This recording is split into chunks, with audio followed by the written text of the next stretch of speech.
Bathroom Breaks and Bedtime Tales presents The Chains of Liberty by Sevastian Winters, based on true events. The room smelled of sweat and ink and the faint sour tang of ale soaked into floorboards. Philadelphia in the summer was no gentle host. The sun pressed its weight upon us as though intent on wringing reason out of our bodies.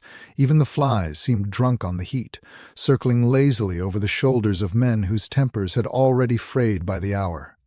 I wiped the back of my hand across my brow, though it did little more than smear the dampness. I had pressed for these proceedings, believed them necessary, yet even as I took my place at the long table, I felt the hole yawning beneath us. The Articles of Confederation had proven as thin as parchment, unable to raise a tax, unable to quell Shays' rebellion, unable even to hold the states together in proper order. We had called ourselves a union, but it was a union in name only, fragile as a child's toy. If one state collapsed, all might follow. If another made a treaty with a foreign king, we had no recourse. The Confederation was less a government than a promise whispered in a storm.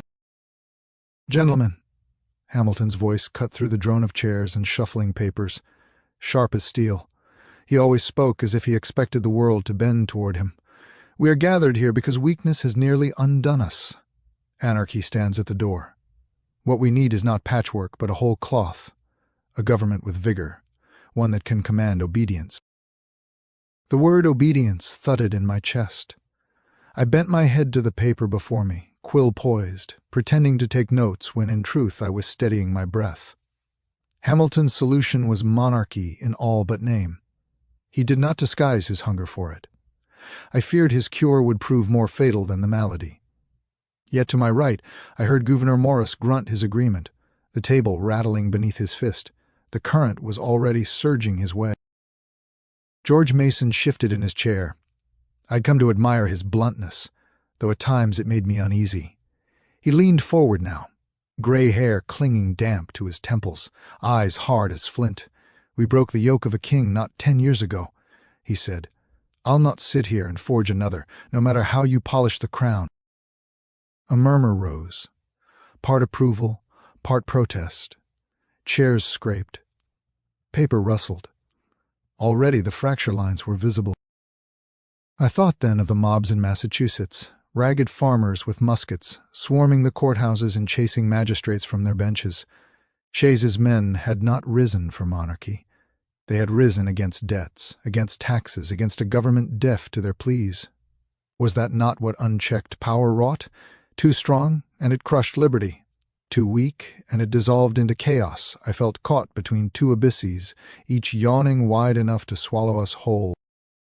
The fly circled once more, settled on my notes. I brushed it away and forced my hand to move. Words. Always words. If we could not master our passions, perhaps words would save us. Balance, I wrote in the margin. Division of powers. Ambition against ambition. Outside the window, the bells tolled noon. Inside, men raised their voices higher, a chorus of fears, of monarchy, of mob rule, of disunion. The hole deepened around us, and though my quill scratched steadily, I could not pretend I did not feel its pull. We had come to rescue liberty, yet already I feared we might bury it here, beneath this stifling roof, by our own hands. Hamilton had not finished. He rarely did until the room was bent to his measure or near breaking from the strain of it. He strode a pace, his hand slashing the air like a saber.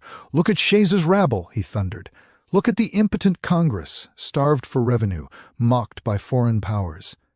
If this is liberty, it is liberty for wolves and ruin for sheep. We must build a government that can command respect abroad and order at home, not this squabbling league of petty sovereignties." A few men applauded, their palms striking like musket fire. But others, Mason, Jerry, even Randolph shifting uncomfortably in his chair, bristled. Their silence pressed harder than words. "Command respect," Mason barked, at last unable to contain himself. His voice, hoarse with heat and age, still carried force enough to shake the dust from rafters.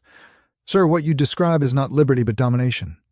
Did we bleed at Yorktown for a parliament closer at hand? Did we bury our sons so that one Congress might wield the rod in place of another? The people will not have it, nor will I.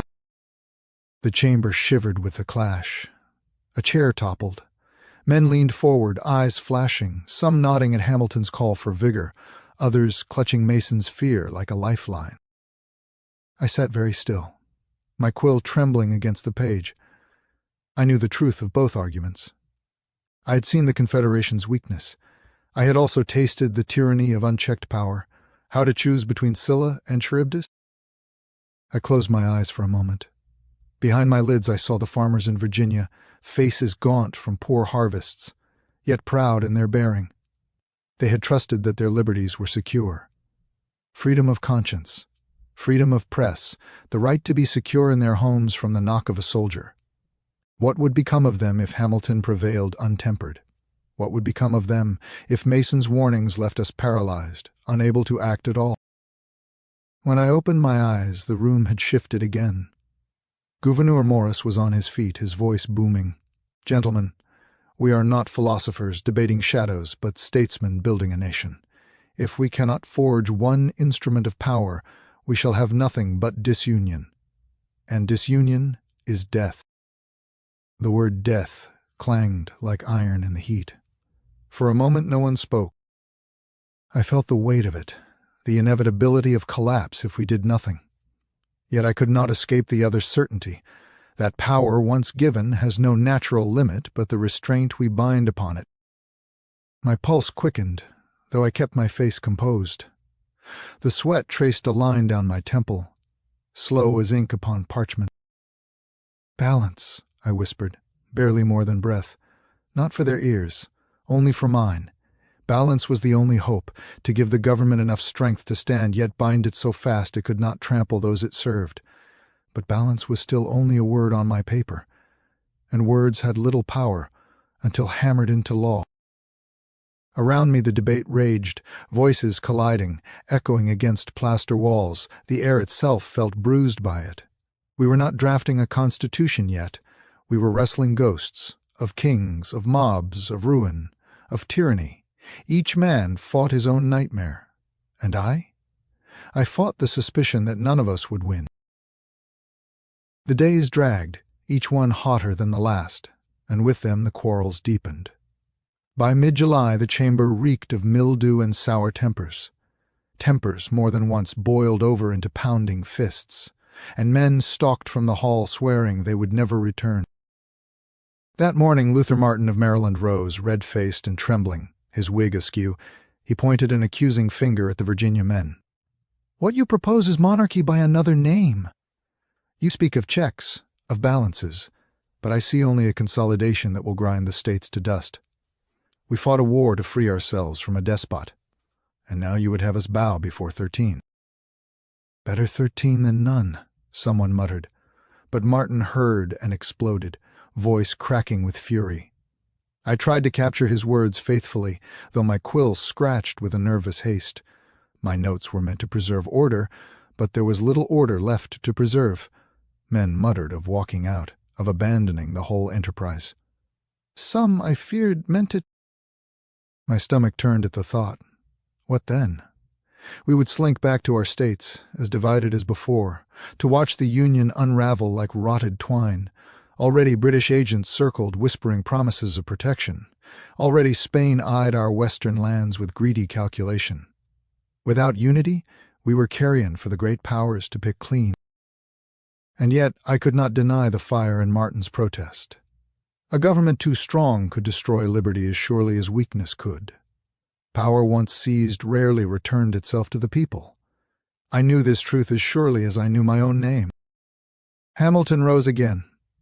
Of course he did, but his words were lost in the rising din. Men talked over one another, a thunder of competing fears. I pressed my palms to the table, closing my eyes against the roar. I saw not the chamber, but the faces of men I had known. Soldiers who had starved at Valley Forge, shopkeepers who had lent their savings to the cause, mothers who had buried their sons. What had we promised them? That liberty once won would not be lost again. And yet here we teetered, ready to bargain it away, or worse, to abandon it to the chaos of failure. The room grew louder still, until I thought the very beams might split. A sharp crack rang out, a cane striking the floor. Silence fell like a dropped curtain. George Washington, who had presided in dignified quiet these many weeks, now stood. His face betrayed nothing, though the lines of strain were etched deep. His voice, when it came, was low but carried to every corner. "Gentlemen," he said, "let us remember why we are here. The eyes of the nation are upon us. The world watches to see if we can govern ourselves with wisdom. If we fail, it is not we alone who shall bear it, but generations yet unborn." The silence thickened, heavy with the truth of it. I bowed my head. Washington rarely spoke, and when he did, it was as though judgment itself had descended. In that hush, a thought crystallized in me. We could not leave this hall without a design that bound both power and liberty together. It must be done, though the task threatened to crush us. Balance. Always balance. But in that moment, balance seemed as distant as the stars beyond the sweltering night. We were sinking deeper into the hole, and I feared we might not climb out at all. The heat did not relent, nor did the arguments. Yet out of the quarrels, a strange shape began to form, as though hammered into being by the very blows men traded. We began to speak not only of power, but of how power might be checked. If Hamilton demanded vigor, then Mason demanded fetters. Out of that tension came structure. I remember the day we laid out the bones of it, 3 branches, each with teeth enough to bite the others. The legislature divided, lest one chamber grow too proud. An executive strong enough to act, yet hemmed in by limits, removable if he betrayed his trust. And a judiciary robed not in majesty but in independence, to weigh the laws themselves against the Constitution. As I listened, quills scratching furiously, I felt the faintest breath of relief. It was as if the room had stumbled upon a rhythm, power setting itself against power, ambition against ambition, until no single force might dominate. Still, suspicion lingered. "Who guards the guardians?" Elbridge Gerry asked, his voice thin but insistent. "What is to stop this whole machine from devouring the liberties it claims to protect?"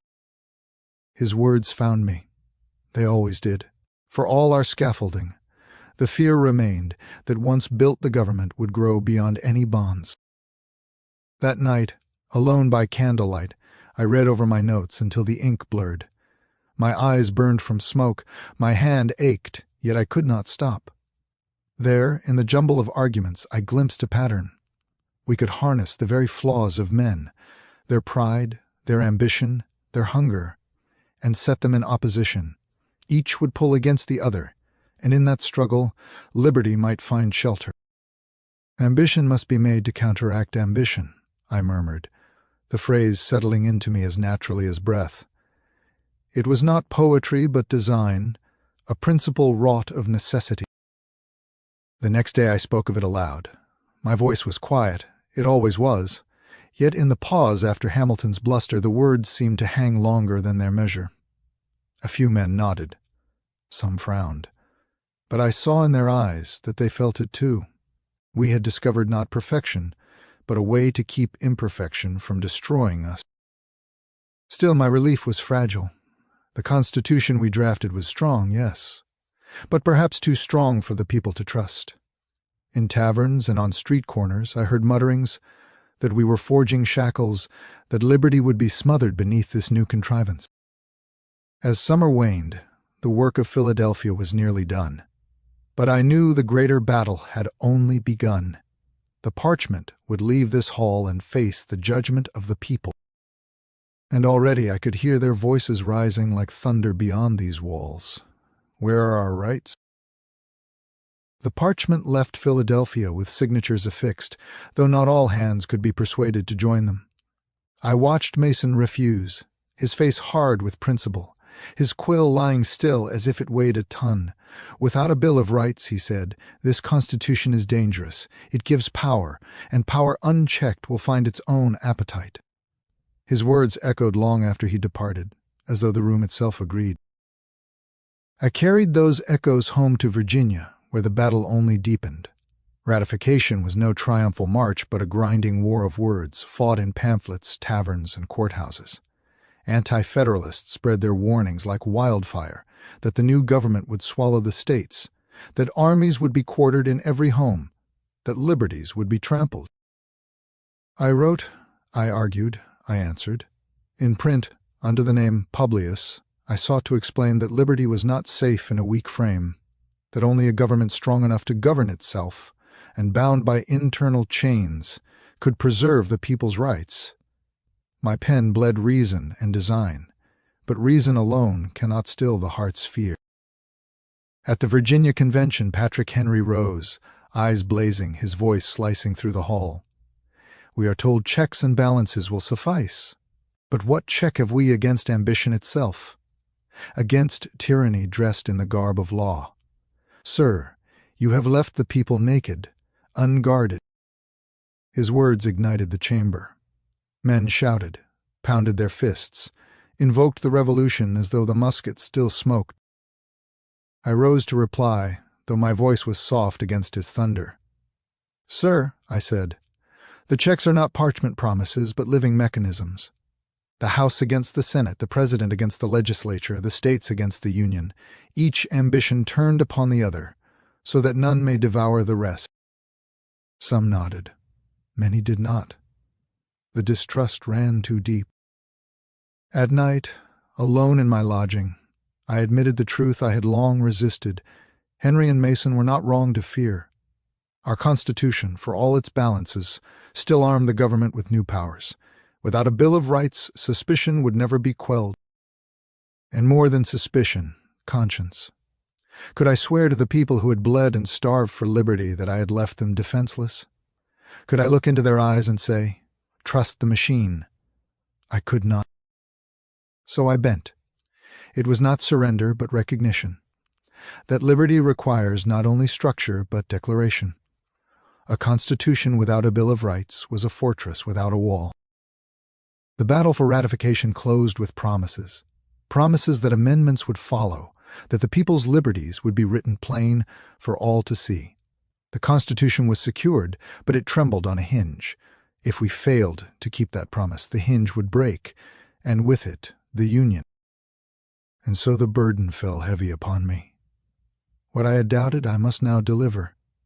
A Bill of Rights, not for the government, but against it.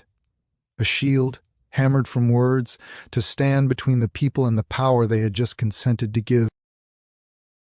I had resisted the call for amendments, but once pledged I could not falter. The promise had been the price of ratification. The trust of the people, once shaken, would not return unless honored. I could not. So I bent myself to the task, though it weighed heavy. The House chamber smelled of tallow smoke and damp wool as I laid the bundle of amendments upon the clerk's desk. My hand trembled only slightly, though inside I felt the burden of every word. These were not idle ornaments. They were chains, forged in ink, meant to bind the very government we had just erected. I rose and faced my colleagues. Some eyes narrowed, others softened. I knew what they thought. Here is Madison, once doubter, now convert. Perhaps they were right, but it was not a conversion born of weakness. It was necessity, plain as hunger. Mr. Speaker, I began, voice steady, though quiet. Our Constitution has been called strong, but strength alone does not secure liberty. Power must ever be curbed, and the people must see plainly that their rights are beyond the reach of the government. These amendments do not weaken our frame. They preserve it. They declare what is sacred, that speech may not be shackled, that the press may not be muzzled, that conscience may not be commanded, that arms may not be stripped from free men. They say to the government, here, and no further. A hush followed. For once, no thunderous rebuttal came. Only the scratch of quills, the rustle of papers, the weight of men considering the measure of their own power. Debate followed, of course. It always did. Some feared the enumeration of rights would imply those not written were surrendered. I answered that too, with the ninth, that unlisted rights were still retained by the people. Others doubted the need for any bill at all. Yet in time, reason, and necessity prevailed. The amendments passed the House. They moved through the Senate, trimmed, altered, but alive. And then the states themselves, whose jealous eyes had once bristled at our Constitution, ratified these 10 articles. The Bill of Rights was born. When word came, I sat alone at my desk, the candle sputtering low. Outside, the night lay quiet over Virginia. Save for the chirr of crickets, I let out a breath I had not known I was holding. It was done. A shield now lay between the people and their government. Not perfect, never perfect, but a barrier nonetheless. I thought of Mason, of Henry, of every doubter who had raised their voice. They had been thorns in my side, yet without their stubbornness, perhaps liberty would still stand unguarded. I closed my eyes, weary but grateful. Even in conflict, perhaps Providence had guided us. Yet I knew this truth as keenly as I knew the ink upon my hands. No parchment, however strong, can defend liberty forever. These words would hold only as long as the people believed in them, as long as they demanded them be honored. Government ever grows. Chains ever rust. The struggle must never cease. Still, that night, I permitted myself a measure of peace. The promise was kept. The shield was raised. The people, for now, were safe. Years have passed since those days, yet when I close my eyes I am back in that sweltering hall in Philadelphia, the air thick with argument and the smell of sweat and ink. I hear Hamilton's thunder, Mason's defiance, Washington's solemn admonition. I feel again the weight in my chest, the dread that we might fail, that liberty might slip through our fingers like sand. We did not build perfection. God help us, we could not. What we built was a frame, strong enough to hold, weak enough to bend, bound by the chains we hammered into it. The Constitution is not a crown, nor is it a scepter. It is a cage, fashioned not to imprison the people, but to restrain their government. I have seen men praise its strength, and I have seen others curse its weakness. Both are right. It is strong enough to govern, weak enough to be checked. That is its genius, and its danger. The Bill of Rights, those 10 simple amendments, is no gift from the government. It is a barricade against it. Freedom of speech, of press, of worship, the right to bear arms, to be secure in one's home, to face one's accuser, to be tried justly. These are not privileges bestowed. They are boundaries set, warning the state. You may come no further. I confess I tremble when I think how easily men forget this. Power whispers sweetly, it promises safety, prosperity, order. But behind every promise lies the same hunger to grow, to reach, to rule. That is why we chained it. That is why we must never lay down the key. I am not blind. I know these words will not defend themselves. Paper cannot rise from its desk to shield a farmer's conscience, nor can ink alone stop a soldier's boot. Only the people can do that. The people, jealous of their liberties, unwilling to yield them. That is the lesson and the burden of this republic. As I set down my pen tonight, the candle guttering low, I wonder if generations yet to come will remember. Will they see what we saw, that government is forever dangerous, even when draped in noble causes? Will they understand that liberty, once lost, is seldom regained? I pray they will. For if they forget, then all our labor, all our sacrifice will be but dust in the wind. But if they remember, if they guard their rights with the same jealous care with which we tried to secure them, then perhaps the chains will hold, and the flame of liberty will burn long after we are gone. That, above all, was our design. Not to grant the people their rights, but to keep the government from taking them. Not to crown power, but to cage it. And if we succeeded even for a season, if these words endure to shield one farmer, one preacher, one mother, one child, then I shall count our work worthy of all the sweat, all the blood, all the endless nights of fear and fury. For liberty is not safe in the hands of men. It is only safe in the hearts of those who will fight again and again to keep it. Authors note This is a dramatization drawn from real events. Madison's notes, the Federalist and Anti-Federalist papers, and debates in Philadelphia and Virginia provide the backbone. Hamilton pressed for a strong central government. Mason refused to sign without a Bill of Rights. Patrick Henry thundered against ratification, and Washington presided in solemn restraint. Madison at first doubted the need for a Bill of Rights, but ultimately introduced the amendments that became the People's Shield, including the 9th and 10th. Dialogue and inner voice here are fictionalized. Yet the historical truth remains. The Constitution was designed to bind government with checks, balances, and limits. A cage for power, not a crown.